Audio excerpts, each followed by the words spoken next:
ہزاروں سال پہلے کی بات ہے، نمرود نام کے ایک بادشاہ کی حکومت تھی۔ اس نے خدا ہونے کا جھوٹا دعویٰ کر رکھا تھا اور جو اسے خدا نہ مانتا اس پر بہت ظلم و ستم کرتا اور قتل بھی کروا دیتا تھا۔ اس دور کے نبی حضرت سیدنا ابراہیم علیہ السلام بھی نمرود کو خدا نہ ماننے کی وجہ سے آگ میں ڈالے گئے، مگر اللہ پاک کے حکم سے وہ آگ آپ علیہ السلام کے لیے ٹھنڈی ہو گئی اور آپ محفوظ رہے۔ آپ علیہ السلام کو آگ میں ڈالے جانے کے کچھ دن بعد سخت قحط پڑا اور کھانے پینے کا سامان ختم ہو گیا۔ لوگ نمرود کے دربار میں جا کر اناج کی درخواست پیش کرتے، جواباً نمرود ان سے اپنے خدا ہونے کا اقرار کرواتا۔ جو اسے خدا مانتا اسے اناج مل جاتا اور جو نہ مانتا اسے خالی ہاتھ جانا پڑتا۔ حضرت ابراہیم علیہ السلام بھی اناج لینے نمرود کے پاس گئے۔ نمرود نے پوچھا، تمہارا رب کون ہے؟ فرمایا، میرا رب وہ ہے جو زندہ کرتا ہے اور موت دیتا ہے۔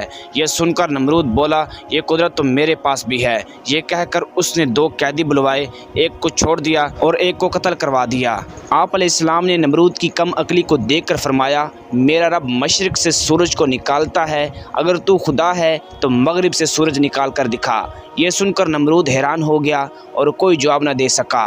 کچھ دیر بعد اپنی شرمندگی مٹانے کے لیے بولا، میرے پاس اناج نہیں ہے، جاؤ اپنے رب سے جا کر اناج مانگو۔ آپ علیہ السلام نمرود کے دربار سے نکل آئے اور گھر کی طرف چل پڑے۔ راستے میں ریت کا ایک ٹیلا نظر آیا۔ آپ علیہ السلام گھر والوں کو خوش کرنے کے لیے اسی ریت سے ایک تھیلا بھر کر گھر لے آئے اور سو گئے۔ اللہ کی شان دیکھیے کہ آپ کی بیوی حضرت سارہ رضی اللہ تعالی عنہا نے تھیلا کھولا تو وہ آٹے سے بھرا ہوا نکلا۔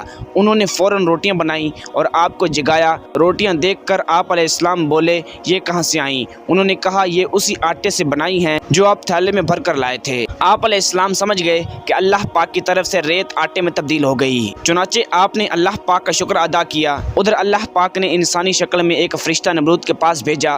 فرشتے نے اس سے کہا، تیرا خدا کہتا ہے تو مجھ پر ایمان لے آ، میں تیری بادشاہت برقرار رکھوں گا۔ نمرود بولا، کون خدا؟ خدا تو صرف میں ہوں۔ فرشتے نے دوسری اور پھر تیسری بار بھی اپنی بات دہرائی، مگر ہر بار نمرود نے انکار ہی کیا۔ نمرود کی اس سرکشی کا نتیجہ یہ ہوا کہ اللہ پاک کی طرف سے مچھروں کی فوج نمرود کے لشکر پر مسلط ہو گئی، جس نے لشکر کے تمام افراد کا گوشت کھا کر سارا خون پی لیا اور ان کی صرف ہڈیاں باقی رہ گئیں۔ مچھر اتنے زیادہ تھے کہ سورج کی روشنی دکھائی نہیں دیتی تھی۔ نمرود یہ ہولناک منظر دیکھتا تھا مگر کچھ نہیں کر سکتا تھا۔ اس کے بعد اللہ کا کرنا یہ ہوا کہ ایک مچھر نمرود کے ناک کے راستے دماغ میں گھس گیا اور مغز کھانا شروع کر دیا۔ درد کی شدت سے نمرود پاگل ہونے لگا اور اس نے اپنی تکلیف ختم کرنے کے لیے سر پر ڈنڈے لگوانا شروع کر دیے۔ خدا کی قدرت کہ جب سر پر ڈنڈا پڑتا مچھر کاٹنا چھوڑ دیتا اور جب ڈنڈا نہ پڑتا تو کاٹنا شروع کر دیتا۔ کیفیت یہ ہو چکی تھی کہ جو شخص نمرود کے سر پر زوردار چپت لگاتا وہ اس کا ہمدرد کہلاتا۔